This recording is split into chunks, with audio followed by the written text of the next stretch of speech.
Estados Unidos pide contención a Israel y descarta sumarse al conflicto con Irán.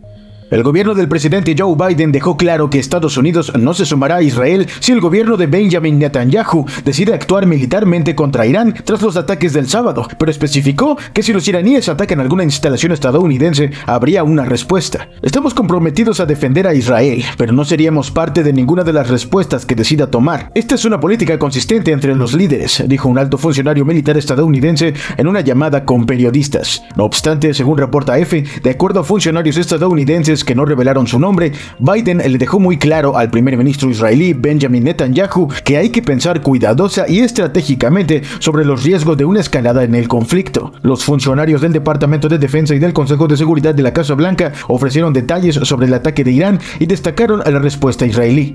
Uno de los funcionarios que estuvo en la conferencia virtual entre la Casa Blanca y Tel Aviv dejó claro que si Irán ataca alguna instalación estadounidense, habrá una respuesta al respecto. Si los iraníes toman medidas contra nosotros, estamos completamente preparados para defender a nuestra gente o a nuestros intereses y responsabilizar a Irán, dijo uno de los funcionarios. Se reportó que hubo alrededor de 300 amenazas aéreas lanzadas, que incluyeron más de 100 misiles balísticos de mediano alcance, más de 30 misiles crucero de ataque terrestre y más de 151 drones de ataque en dirección hacia Israel. Irán intentó responder, pero Israel ha demostrado claramente su superioridad militar, derrotando este ataque y particularmente en coordinación con sus socios, en primer lugar Estados Unidos y otros, dijo uno de los funcionarios. Además, indicaron que Estados Unidos no dejará de apoyar a Israel en su propia defensa, como lo hizo durante el ataque de Irán. El presidente ha sido muy claro en que nuestro apoyo a la defensa de Israel es férreo, dijo uno de los funcionarios. Nuestras fuerzas siguen en posición de brindar mayor apoyo a la defensa regional y proteger a las tropas estadounidenses en la región. Por su parte, el líder de la mayoría en el Senado, el demócrata Chuck Schumer, confió en que la siguiente semana se apruebe el proyecto bipartidista de fondos suplementarios en seguridad nacional para enviar ayuda militar a Ucrania, Israel y destinar fondos a la frontera. El sábado por la noche, el líder de la mayoría de la Cámara, Steve Scalise, dijo a través de un comunicado que podría modificar el calendario legislativo para avanzar con el proyecto presupuestal. Algunos expertos como Hassan Barari de The Washington Institute for Near East Policy temen que ahora que la atención está puesta sobre el conflicto